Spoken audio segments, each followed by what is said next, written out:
Samahan niyo ako magpaligo kay Ravi. Tara, calm down, calm down. Ravi, say hi. Ayun, oh. So alam niya na yung spot niya kung saan siya maliligo. Binabasa ko muna siya para kapag sinampo ko siya, mabula na. Kami, boy. Oh. Ayun, ganyan lang siya. Like that. So guys, si Ravi lang yung dog na nagstay sa amin kasi yung previous namin dogs, yung isa poodle and then yung isa yung shih tzu. Parang 3 months pa lang sila, tapos parang nagkasakit ata ng parvo. And then yun, nawala. So natrauma na ako sa mga small dogs. And then sakto, nung birthday ni Honey Bunch, nag-request siya for a golden retriever. Here's Ravi! Nandito na siya. He's been around for 2 years na. And ang laki niya na guys. Sobrang taba niya na. Oh, do you like this massage? So ang goal namin is at least once a week, mapaliguan namin siya. So babanlawan na natin si Ravi. Oh, go! Come here boy! Dahil iniwan na ako. Ken. Ito yung spot kasi kung saan dinadry ni Honey Bunch si Ravi eh. So dito siya magdadry. Hi ka muna. Ayan na. Ravi, hi. Here boy. Oh, come here. Oh, belly Ravi. Come here.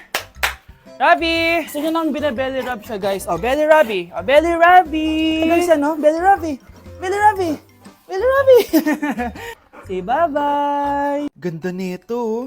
Sana maging successful yung pagbebenta ko ng damit noon, ha? Mahal, ang dami nating ibebenta mamaya. Manifest natin na makabenta kayo, Nay, para makaahon na tayo sa kahirapan. Hindi ako makapaniwalang nabili ko na yung pangarap kong tig 200,000 na relo. Wow, ang ganda niyan, Tay. Anak, tignan mo to binili sa akin ng tatay mo. Diba ang ganda? Hala, di ba mahal yan, Nay? Mas mahal pa to sa bahay ng kapitbahay natin, no? Magbebenta ulit kami mamaya para mas marami tayong pera. Anak, binilang kita ng kotse. Gamitin mo to pag pupunta ka ng school, ha? Ha? Tay, di ko naman po kailangan ng kotse. Kaya ko naman po mag-commute. Gumastos pa tuloy kayo. Dami mo naman sinasabi, anak. Sige na, puntahan mo na sa labas. Wow! May sarili na akong sasakyan. Wow, ang ganda naman ng bagong kotse mo, Scarlett. Ay, salamat po. Hindi ka ba nagtataka, Scarlett, kung bakit ang bilis niyong yumaman? Galing yun sa pagbebenta ng damit nila nanay. Ang dami na nga nila mamahaling gamit ngayon eh. Sure ka ba? Na damit lang ang tinitinda nila? Nay, bumabagabag talaga sa isip ko kung bakit ang bilis nating yumaman. Ano ba talaga binibenta niyo ni tatay? Ano ka ba anak? Malaki talagang kita sa pagbebenta ng damit. Pero Nay, wala nang pero-pero. Hindi ka ba masaya anak? Na mayaman na tayo? Na nabibili natin lahat ng gusto natin? Sige na, mag-aayos pa ako ng benta ko. Mahal, nakauwi ka na ba?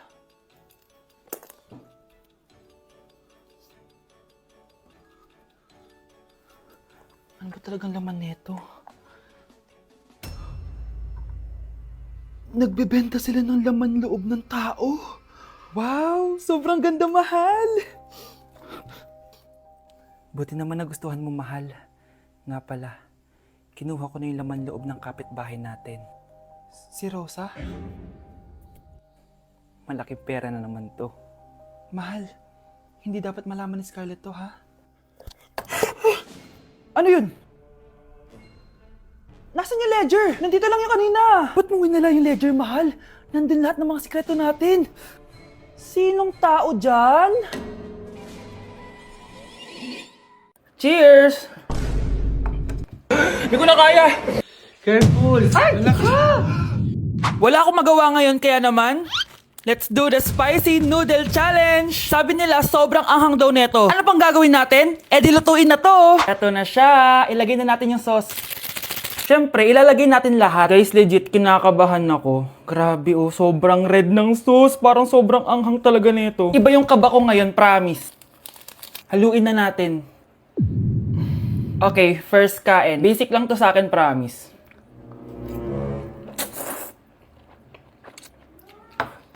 Parang wala lang.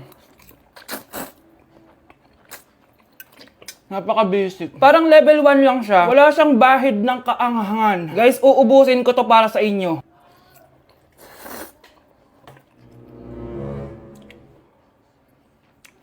Wala to guys, wala.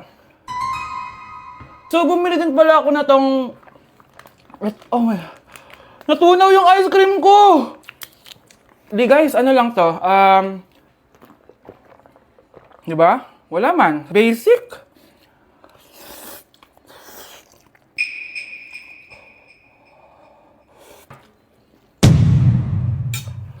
Wala naman. Grabe, ito na yung pinakamaanghang nyo. Wala to. Lalagyan ko pa ng hot sauce ha. Kasi wala siyang anghang. Cheers! Oh my God!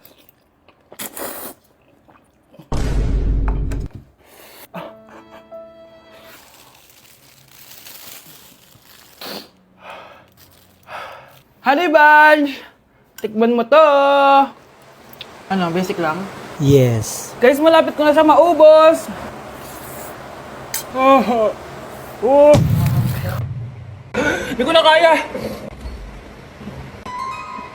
Puntahan natin si Honey Bunch. Feel ko nagsusuka na siya sa CR. Bunch! Ano? Ano yan? Guys, pingi. Sobrang anghang. Oh, careful. Careful. Ay! Ay! Ay!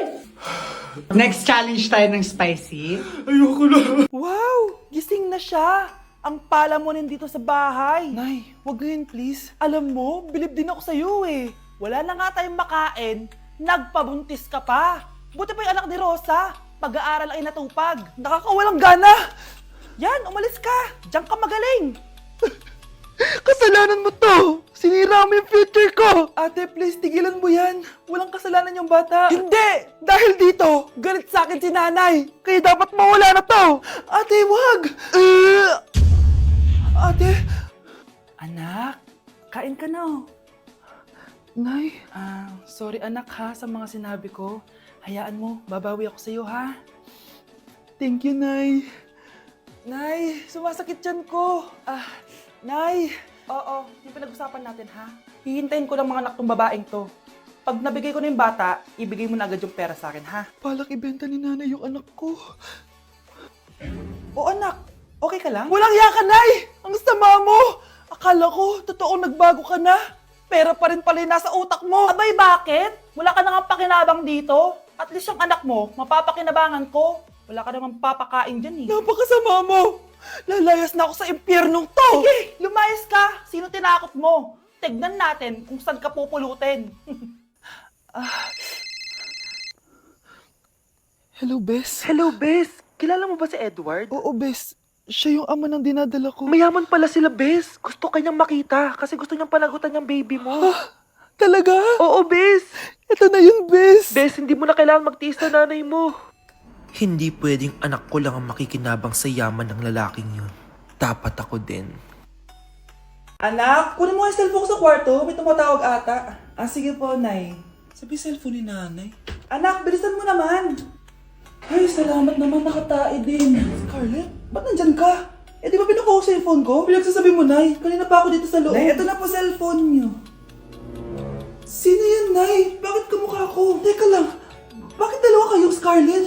Nananaginip pa ako? Nay, ako yung totoong Scarlett. Ha? Sinungaling! Ako to, Nay. Ang totoong Scarlett. Sandali nga! Hindi na ako tutuwa sa inyong dalawa, ha? Isa lang ang solusyon dito. Magtatanong ako at kung sino ang makasagot ng tama, siya ang totoong Scarlett. Unang tanong, saan ako may balat? Balat? Nay! Sa puwet! Nay! Sa kifi. Tama! Kifi. Ha? Totoo ba, Nay? O, diba, alam ko. Susunod na tanong. Ano ang timbang ko? Mukha kang 100 kilos, Nay. 75 kilos? Tama! 75 kilos! Yes! Huling tanong. Ano ang birthday ko? Birthday? Mahina pa naman ako sa ganyan. April 14, 1977? April 15, 1977. Tama! Ikaw nga ang totoong Scarlett! At ikaw, dahil talo ka, lumayas ka na dito, impostor! Ay!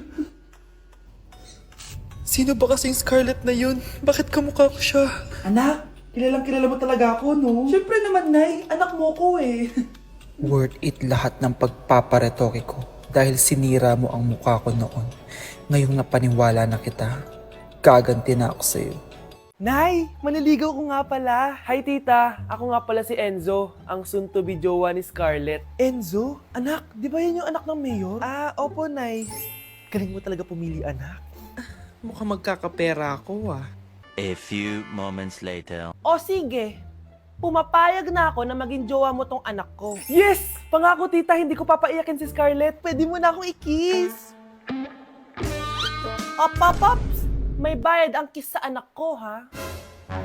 Nay, ano na naman yan? Aba, syempre. Ang mahal ng diaper at gatas mo ng bata, tapos libre lang. Eh, ano naman? Tita, magkano po ba? Magkano?